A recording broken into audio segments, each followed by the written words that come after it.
The morning sun filtered through the tall windows of Kensington Palace, casting long shadows across the marble floors. Kate Middleton stood in her private study, her fingers trembling slightly as she held the letter she had been writing for weeks.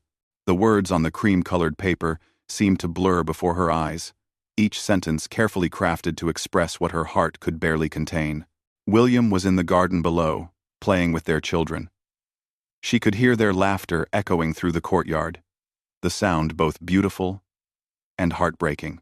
Prince George was chasing after a football while Princess Charlotte spun in circles, her dress billowing around her like a flower in bloom. Little Prince Louis toddled behind them, his chubby hands reaching for butterflies that danced just beyond his grasp. For 23 years, Kate had called this place home, from the nervous young woman who had first walked through these doors as William's girlfriend, to becoming the Duchess of Cambridge, and now the Princess of Wales. Every room held memories that felt like chapters in a book she wasn't ready to close. The decision hadn't come suddenly. It had grown slowly, like a seed planted months ago, during a quiet conversation they had shared one evening, after the children were asleep. William had been staring out at the London skyline, his shoulders heavy with the weight of royal duties that seemed to multiply with each passing year. "Sometimes I wonder what life would have been like if we were just ordinary people," he had said softly, not looking at her. "If we could take the children to the park without security details, or go to the grocery store together, or simply exist, without every moment being documented and analyzed." Kate had moved to stand beside him, her hand finding his. "We've given everything we could to this role," she had replied. "But perhaps it's time to think about what we want to give to ourselves and to our children." The conversation had continued over many nights. They spoke of their children's future, of the intense scrutiny that followed their every move, of the way their marriage had become a public commodity rather than a private bond. They talked about the dreams they had set aside and the simple pleasures they had sacrificed. William's relationship with his father had been strained since the coronation. King Charles had very different ideas about how the monarchy should operate in the modern world, and William often found himself caught between tradition and his own vision for a more accessible royal family. The disagreements had become more frequent, creating a tension that affected not just William, but the entire family dynamic. Kate thought about the night she had found William sitting alone in his study, surrounded by newspapers and tablets displaying countless articles about their family. Some were kind, others were cruel. But all of them dissected their lives with a precision that felt invasive and exhausting. "They're writing about Charlotte's first day at school, as if it's a political statement," he had said, his voice hollow. "They're analyzing the color of your dress at the charity event last week and what it means for our relationship. When did our children become symbols instead of just children?" That's when Kate knew they had to make a choice. They could continue living their lives in the spotlight, raising their children under constant observation, or they could find another way.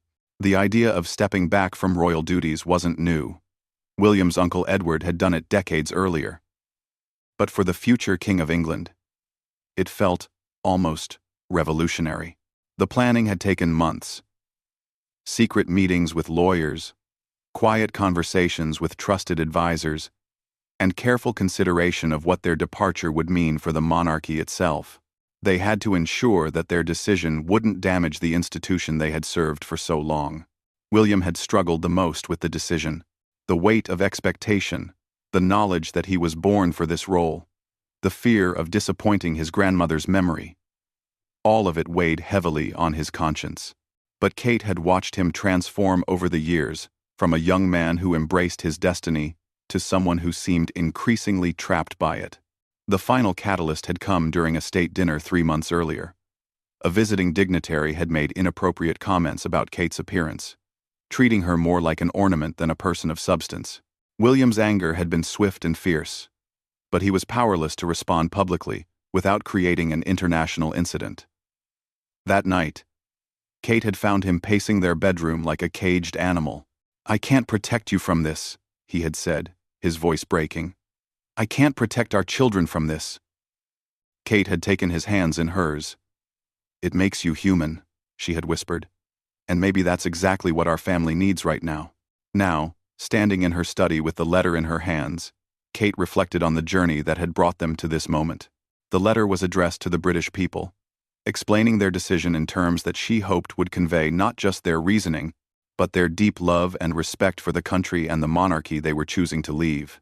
She walked to the window and watched William scoop Louis into his arms, spinning him around until the little boy's giggles filled the air.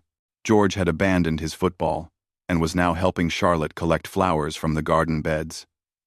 They looked so carefree, so innocent of the storm that was about to engulf their lives. The announcement would be made tomorrow. Their private secretary had already prepared the official statement, and arrangements had been made for them to sit down with a respected journalist for a careful, honest interview about their decision. They would explain their choice to pursue a life focused on their family and meaningful private work, while still supporting the monarchy from a distance. Kate knew that not everyone would understand. There would be criticism, disappointment, and probably anger from some quarters. The tabloids would have a field day, and royal correspondents would analyze every word they spoke for hidden meanings and secret motivations. But for the first time in years, that prospect didn't fill her with dread. She thought about the small cottage they had purchased in Norfolk, far from the cameras and crowds. It had a large garden where the children could run freely, a kitchen where she could cook family meals without staff hovering nearby, and rooms where they could simply be themselves without wondering who might be watching or listening. William had already begun the process of transitioning his military patronages to other members of the royal family. Kate had spent weeks meeting with the charities and organizations she had supported, ensuring smooth transitions and explaining her decision in person to those who had worked closely with her. The hardest conversation had been with the children. They had sat down together as a family, explaining in age-appropriate terms that Daddy and Mummy were going to step away from their royal duties to focus more on being a family. George, at 10 years old, had understood more than his younger siblings, asking thoughtful questions about what it would mean for their lives. "Will we still be a family?" Charlotte had asked, her 7-year-old logic making Kate's heart ache. "We'll always be a family," William had assured her. "We'll just be a family that gets to spend more time together, away from all the cameras and formal events."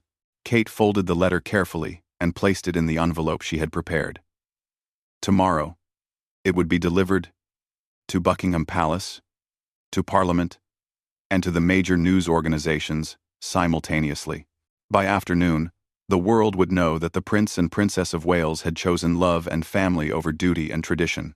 As she sealed the envelope, Kate felt a mixture of sadness and relief wash over her.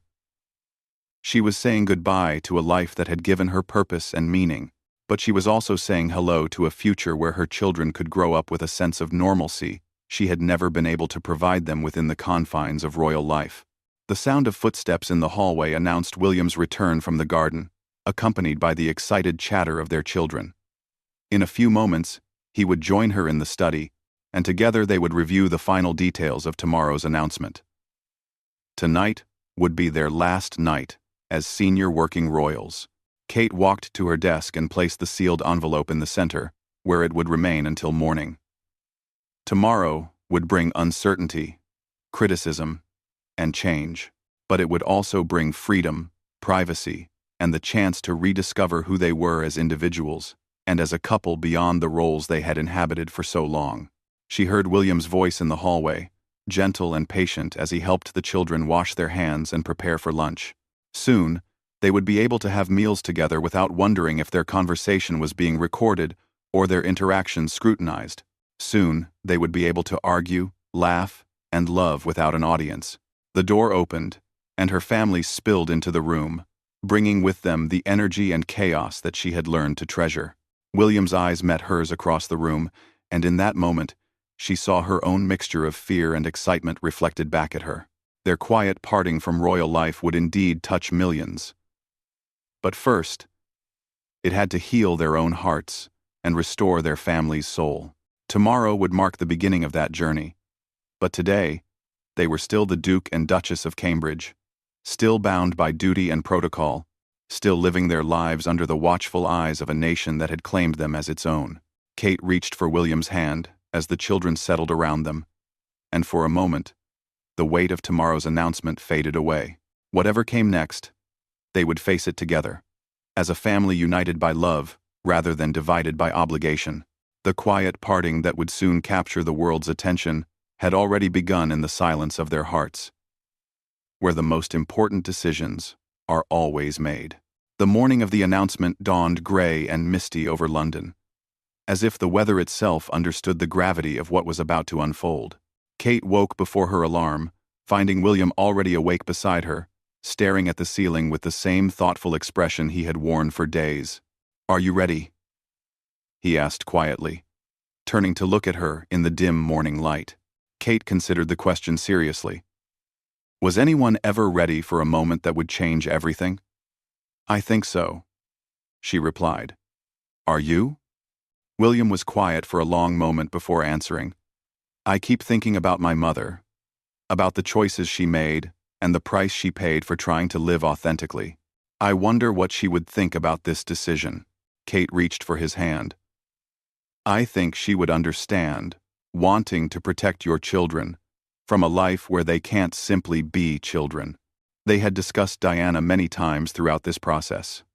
William's memories of his mother's struggles with royal life, her desire for normalcy, and her ultimate tragic fate had influenced their decision in ways both spoken and unspoken. Kate had never met her mother-in-law, but she felt Diana's presence in their choice to prioritize family over duty. The children were still sleeping when William and Kate made their way to the kitchen for what would be their last private breakfast as senior royals. They moved quietly through their morning routine, each lost in their own thoughts about the day ahead. At exactly 9 o'clock, their private secretary arrived with the final drafts of all the statements that would be released. Kate read through her personal letter to the British people one last time, making small adjustments to ensure her words conveyed the respect and gratitude she felt for the years of support they had received. "The hardest part," she had written, "is knowing that some of you will feel disappointed or let down by our decision. Please know that this choice comes not from a lack of love for this country or disrespect for the institution of monarchy, but from a deep desire to raise our children with the privacy and normalcy that every family deserves." The official statement from Kensington Palace was more formal, outlining the practical details of their transition. They would retain their titles but would no longer carry out official royal duties. Their charitable work would continue in a private capacity, and they would no longer receive funding from the sovereign grant. Most importantly, their children would be raised away from the intense scrutiny that had defined their parents' lives. At 10:30, they made the most difficult call of all, to King Charles. The conversation was strained, with long pauses that spoke volumes about the pain this decision caused the family. Charles had known this moment might come, but that didn't make it easier to accept. "I hope you understand that this isn't about you or grandmother's legacy," William said carefully. "This is about our children, and what kind of life we want them to have." "I understand," Charles replied, though his voice carried years of disappointment. "I may not agree with your choice, but I understand it. Your grandmother always said that being royal was about service. But she also understood that each generation must find their own way to serve." The call ended with tentative plans for a private family meeting in the coming weeks, after the initial storm of publicity had passed. Both men knew that their relationship would need time to heal, but the love between father and son remained strong despite their different visions for royal duty. The children had been told they would spend the day at their Norfolk cottage with Kate's parents, while their parents handled important work business. It wasn't entirely untrue, and Kate was grateful they would be away from London when the news broke. At noon exactly, the statements were released simultaneously across all platforms. Within minutes, Kate's phone began buzzing with calls from friends, family members, and colleagues who had learned the news through official channels. She had turned off social media notifications days earlier, knowing that the immediate reaction would be overwhelming. Their communications team had prepared them for the response. There would be support from those who understood their desire for privacy, criticism from those who felt abandoned by their decision, and endless speculation about the real reasons behind their choice. Royal correspondents would analyze every detail of their statements, looking for hidden meanings and secret grievances. The interview had been scheduled for 2 o'clock with Sarah Bradford, a respected royal biographer and journalist known for her fair and thoughtful approach to royal stories. They had chosen her specifically because she wouldn't sensationalize their decision or try to create drama where none existed. Kate spent the hour before the interview in her dressing room, applying her own makeup for what felt like the first time in years. Usually, a team of stylists would prepare her for public appearances, but today felt too personal for such formality. She chose a simple navy blue dress. Elegant but not flashy. Appropriate but not overly formal. William joined her as she was finishing, and they stood together in front of the mirror, seeing themselves not as the future king and queen, but as a couple preparing to explain one of the most important decisions of their lives. The interview took place in the same sitting room where they had announced their engagement 13 years earlier. The symbolism wasn't lost on either of them. They were once again sitting together, facing the cameras, preparing to share news that would change their lives forever. Sarah Bradford's questions were respectful but direct. She asked about their reasons for stepping back, their concerns for their children, and their plans for the future. William spoke about the increasing difficulty of balancing royal duties with family life, while Kate discussed the impact of constant scrutiny on their children's development. People might say that you knew what you were signing up for when you married into the royal family, Sarah said gently to Kate. How would you respond to that? Kate took a moment before answering. I did know, and I've never regretted marrying William or becoming part of this family. But I also believe that circumstances change, and sometimes the most loving thing you can do for your family is to acknowledge when those circumstances are no longer working for everyone involved. William added, the monarchy will continue to evolve and adapt, as it always has. My brother Harry and his family chose one path, and now Kate and I are choosing another. Both decisions were made out of love for our families and respect for the institution itself. The most emotional moment came when Sarah asked about their hopes for their children's future. Kate's voice wavered slightly as she spoke about wanting George, Charlotte, and Louis to have the freedom to discover their own passions and purposes without the weight of predetermined roles. They'll always be part of this family, and they'll always understand their heritage, she said. But they'll also have the chance to be normal children, to make mistakes and learn from them without those mistakes becoming front-page news. The interview lasted 45 minutes. And by the time it was over, both William and Kate felt emotionally drained, but also relieved. They had said what needed to be said, honestly and from the heart. Whatever happened next was out of their control. By evening, the story had become global news. Television networks were running special segments. Social media was filled with reactions ranging from supportive to outraged, and royal commentators were analyzing every word of their statements and interview. Kate and William drove to Norfolk that evening to reunite with their children, who had spent a wonderful day building sandcastles on the beach with their grandparents. The children seemed blissfully unaware that their lives had just changed forever, and Kate was grateful for their innocence. That night, after the children were asleep in their cottage bedrooms, Kate and William sat in their small living room, finally able to read some of the public reaction to their announcement. The responses were as varied as they had expected. Some praised them for prioritizing their family and making a brave choice in the face of intense pressure. Others criticized them for abandoning their duty and letting down the British people. Many expressed understanding while still feeling sadness about their decision. One message particularly touched Kate's heart. It was from a young mother who wrote, "Thank you for showing us that it's okay to put your children's well-being before everything else, even when it's the hardest choice you'll ever make."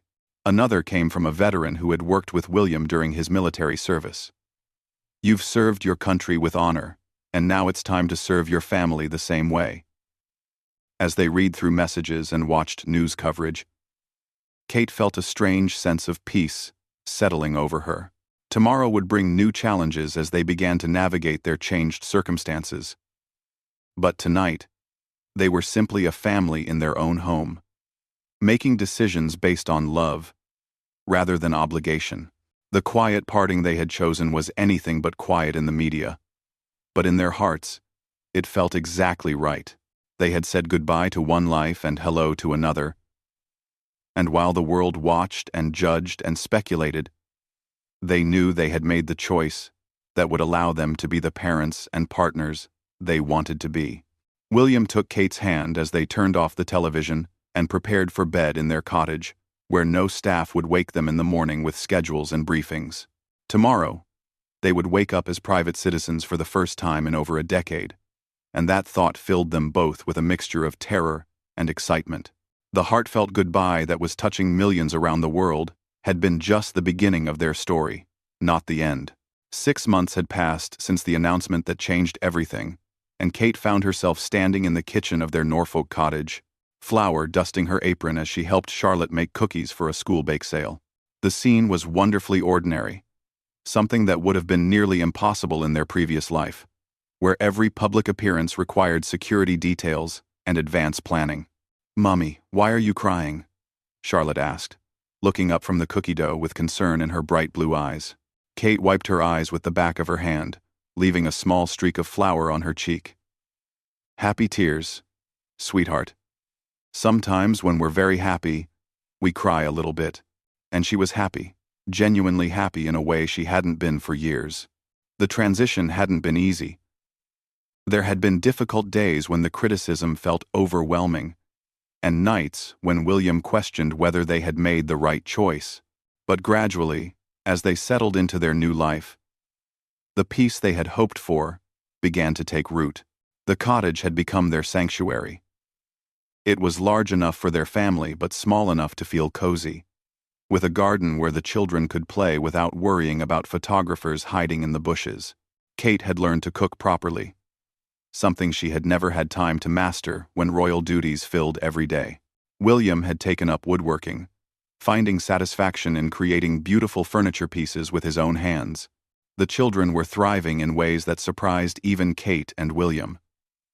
George had joined the local football team and was developing genuine friendships with boys who cared more about his goalkeeping skills than his bloodline. Charlotte had discovered a love for painting and spent hours creating colorful masterpieces that now decorated the cottage walls. Louis, now 4 years old, was attending a small nursery school where he was simply known as Louis Cambridge, not Prince Louis. The financial adjustment had been significant but manageable. William had inherited substantial personal wealth from his mother, and they had been careful with their investments over the years. Kate had quietly begun accepting a few carefully chosen speaking engagements, sharing her experiences with family life and children's development. The fees from these appearances, along with William's occasional consulting work on conservation projects, provided enough income to maintain their comfortable but decidedly middle-class lifestyle. Perhaps the most surprising development had been the public's gradual acceptance of their decision. The initial outrage from some quarters had faded, replaced by a grudging respect for their commitment to their stated values.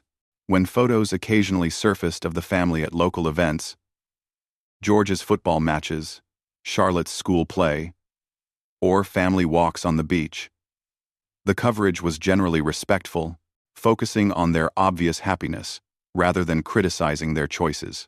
Kate had been particularly moved by the letters they continued to receive from families around the world. Parents wrote to thank them for normalizing the idea that children's well-being should come before career ambitions. Young people shared their appreciation for seeing a couple prioritize their relationship over public expectations. The messages reminded Kate that their decision had resonated far beyond the borders of the United Kingdom. The relationship with the royal family had slowly begun to heal. King Charles had visited twice, initially awkward encounters that gradually became more natural as he saw how content his son and daughter-in-law had become. The children's relationship with their grandfather remained strong, and he had even spent a weekend helping William build a treehouse in the cottage garden. Princess Anne had been perhaps their most unexpected supporter within the family. During a private lunch at the cottage, she had told Kate, "You've done what I always wished I could do. Choose your family over everything else. It takes courage, and I admire you for it." The most touching reunion had been with Prince Harry and Meghan, who visited during a private trip to the UK. The two couples spent hours talking about their different approaches to leaving royal life, sharing experiences, and supporting each other's choices. The children had played together beautifully, cousins getting to know each other away from the formality of official gatherings. William's work with conservation organizations had continued, but now on his own terms. He had established a small foundation focused on local environmental projects, working directly with communities to implement sustainable practices. The work felt more meaningful because he could make decisions quickly without navigating royal protocol. And he could see the direct impact of his efforts. Kate had become involved with several children's charities, particularly those focused on early childhood development and family support. She worked as a volunteer rather than a patron, rolling up her sleeves to help with day-to-day operations, rather than simply attending ceremonies and galas. The hands-on approach felt more authentic, and allowed her to use her psychology background in practical ways. One evening in late autumn, as Kate was reading bedtime stories to the children, she reflected on how much had changed since that morning 6 months ago, when they had announced their decision to the world. The children were asleep in their own beds every night, not traveling between royal residences. William was relaxed in a way she hadn't seen since their university days, and she felt like herself again. Not the polished, perfect princess the public expected, but simply Kate, a mother and wife, trying to do her best for her family. The sacrifices had been real. She missed the platform that royal status had provided for promoting causes she cared about. William sometimes struggled with feeling disconnected from the military honors and patronages that had given his life structure and purpose. They both occasionally felt isolated from the social circles they had moved in for over a decade. But the gains far outweighed the losses. The evening she had feared most, the first Christmas, away from the traditional royal celebrations, had turned out to be magical. They had hosted Kate's family at the cottage, creating new traditions that felt authentically their own. The children had woken up Christmas morning in their own beds, excited about gifts chosen specifically for them, rather than presents selected by staff to be appropriately royal. The media attention had gradually diminished, as Kate and William had hoped it would. Occasionally, a tabloid would publish speculation about their private life, or try to create drama about their relationship with the royal family. But the stories generated less interest when the subjects weren't making public appearances or creating photo opportunities. Kate had been particularly gratified by the positive impact their decisions seemed to have on discussions about work-life balance and family priorities.